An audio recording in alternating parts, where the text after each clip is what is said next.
अस्सलाम वालेकुम नाज़रीन, कल्याण न्यूज़ सां गॾु मां आहियां सारंग लतीफ़। अचो त नज़र विझूं अॼु जी अहम ख़बरुनि ते।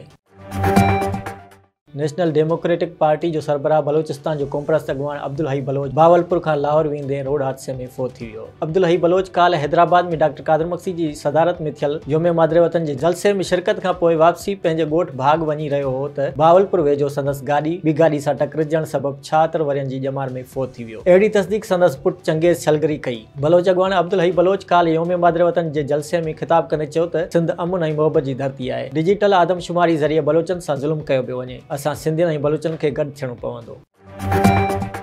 लाड़काणो पाकिस्तान तहरीक इंसाफ़ जे मरकज़ी सीनियर नायब सदर अमीर बख्श भुट्टो लाड़काणे जे MPA मोज़म अब्बासी ॾाढो अला बख्श उनड़ ऐं ॿियनि सां गॾिजी लाड़काणो प्रेस क्लब में प्रेस कॉन्फ्रेंस कंदे चयो आहे त सुभाणे घोटकी खां कराची ताईं सिंध जे हक़नि जी हासिलात लाइ लॉन्ग मार्च कंदासीं। जॾहिं त सिंध खे ॿीहर पीपल्स पार्टी ऐं उन जे वधीक फुरलट खे बर्दाश्त न कंदे असीं धरती सां नमक हिलाली करे लॉन्ग मार्च कंदासीं। हिन साल मकानी ऐं ईंदड़ साल आम चूंडनि जो साल आहे। इन लाइ लॉन्ग मार्च मुहिम जी शुरूआत आहे जंहिंमें पीपल्स पार्टी खे तारीख़ी शिकस्त ॾींदासीं ऐं सिंध जूं वागूं भाॻियुनि जे हथनि में ईंदियूं। हिननि सिंध खे लुटियो ऐं फुरियो आहे। जेकी हिननि सिंधी क़ौम सां ज़ुल्म कयो आहे इन जो हिसाब वठंदासीं। हिननि चयो त ईंदड़ 28 तारीख़ ते PTI तरफ़ां शहर जे लाल रोड ते जलसो थी रहियो आहे जंहिंमें पीपल्स पार्टी जे करतूतनि खे वाइखो कयो वेंदो।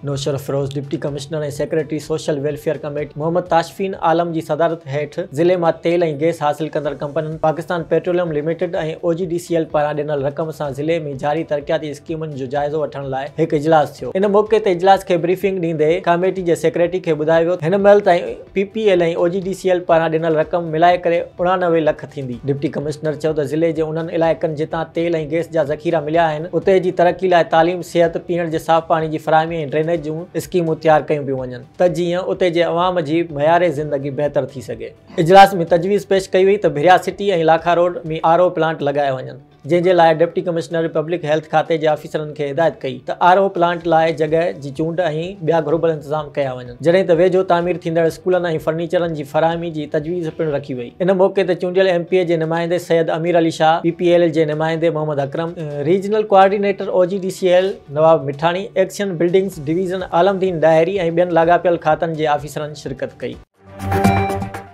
तंदोलियार वेझो भेण वे घरू तकरार तां गोलियूं हणी साली खे क़त्ल करे छॾियो। पुलिस पहुची लाश खे खणाए पोस्टमार्टम लाइ सिविल अस्पताल आंदो। लाश ज़रूरी कार्रवाई बैदि वारसनि हवाले। लाश घर पहुचण ते कोराम मची वियो। जवाबदार बंदूक जा फायर करे नौजवान औरत खे क़त्ल करे फरार थी वियो। असां जवाबदार जी गिरफ़्तारी लाइ कोशिशूं करे रहिया आहियूं। पुलिस मूजिबि मक़तूल ऐं जवाबदार धुर पाण में माइट आहिनि। मालूम थियो आहे त कुझु ॾींहंनि खां ॿिन्ही धुरियुनि में अणबड़त हुई। जवाबदार फरार आहे जंहिंखे जल्द गिरफ़्तार कयो वेंदो।